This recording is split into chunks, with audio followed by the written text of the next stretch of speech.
There's always so much politics news to keep up with, so we've got Sam, our producer and Ottawa correspondent, here to get us up to speed. Sam, thank you for making the time. Of course, I feel like it's been a while since we've done this. A lot of vacations, a lot of travel. No complaints from my end, for sure. Well, I'm happy to be home. Happy to be back. Happy to be with you. Tell me what's been cooking. Yeah, well, we are recording this on Monday afternoon, and by the evening time tonight, Mark Carney and his gang of merry advisors will be in Washington prepping for Trump/Carney 2.0. And maybe give me a lay of the land of who comprises the gang, who are their rivals. Well, see, there's the Jets and there's the Sharks. When you're a jet all the way. Well, there's a gaggle of advisors, but that I'm not totally sure. There's probably a lot of people going, but the ones that are noteworthy are Canada-U.S. Trade Minister Dominic LeBlanc, Industry Minister Jolie, and Foreign Minister Anita Anand. They'll all be tagging along.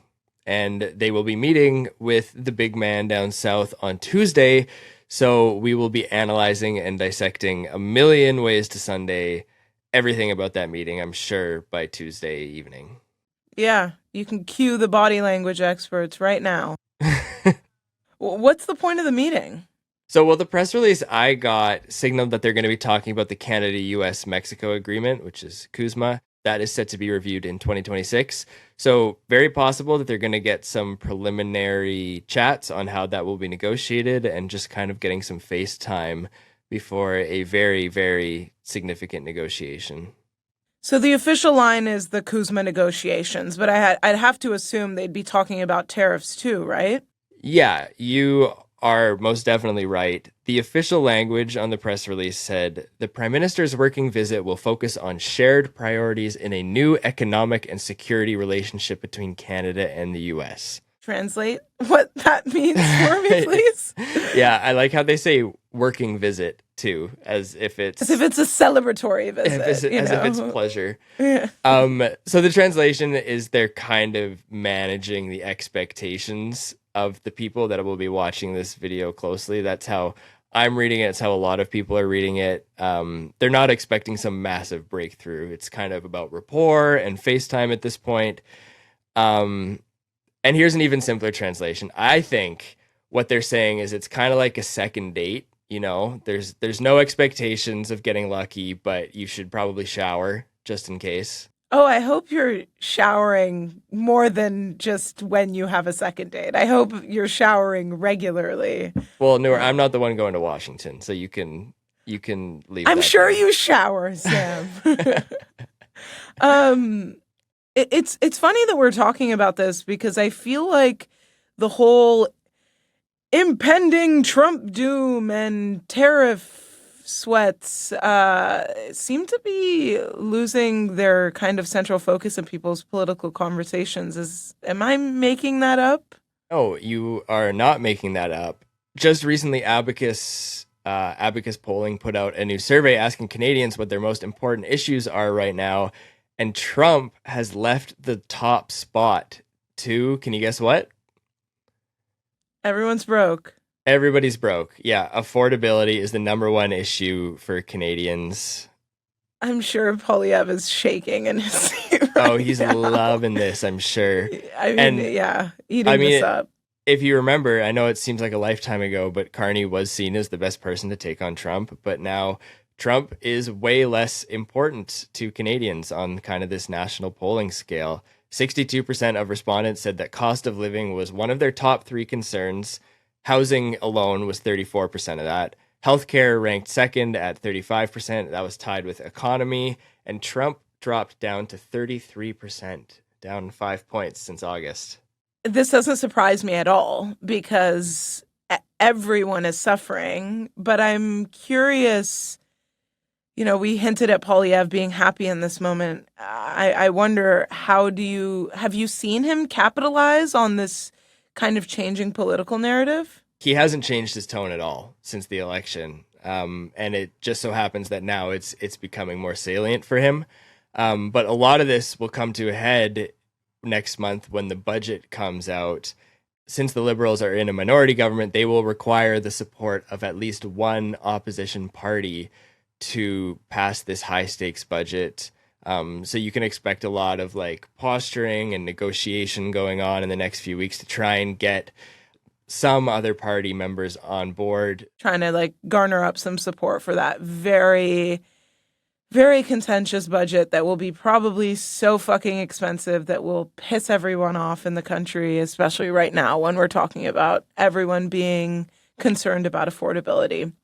But there was also other budget news that I had seen this morning. Carney's Liberals are stopping a very long tradition of presenting a spring and fall budget. Instead, they will only be doing one budget a year, which is in the fall. So from here on out, it'll only be the fall budget. Why? So this is how they do it in the UK, and if we all know how Carney feels about the UK. He loves it way too much. Yeah, he loves it way too much. But they're also doing something else, and this is where it gets a little bit complicated. They're separating out day-to-day operational spending from capital investments. So basically, operational spending is all the money that the government spends to keep things running day-to-day, right? So it's like paying the public servants, funding healthcare transfers, running the military, that kind of stuff. It is an ongoing cost of keeping the country functioning, and it actually makes up the biggest chunk of the federal budget. That makes sense. Capital investments, on the other hand, are more about the big long-term projects, like one-time spending on things like new roads, upgrading military equipment, or making research labs. And these are investments meant to boost productivity and capacity down the line. So traditionally, those two costs have been incorporated into one in the budget, but now they are being separated. And the government's argument here is that this shift will help organizations that depend on federal funding. It'll help them plan. So they'll know money's coming earlier in the year before the fiscal year, so they can plan better. And for businesses, especially those tied to like construction or infrastructure, it's supposed to mean that they can prepare financially before the construction season hits in the spring. So this that makes sense. It makes sense, but there is a bigger picture here too. Canada's business investment, has basically flatlined since 2015, while the US has seen huge growth, and the government itself admits that has made our economy less resilient. So this new emphasis on capital spending is their attempt to kind of turn that around in this next budget.